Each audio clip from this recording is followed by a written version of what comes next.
my name is Apostle Grace Lubega of Fanero Ministries International, Uganda.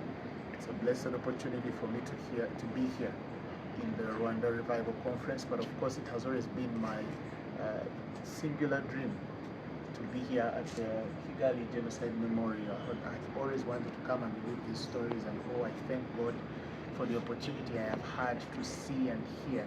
I could literally feel as though I was there. Many things have been spoken here that have not only changed my perspective about life, that also awakened my heart to the responsibility of knowing as a leader how to lead our generation, and with a prayer that nothing like this ever happens, not in Rwanda, anywhere in the world.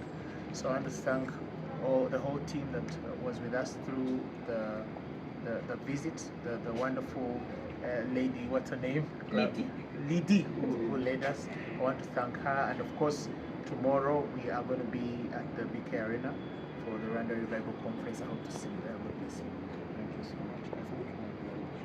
much.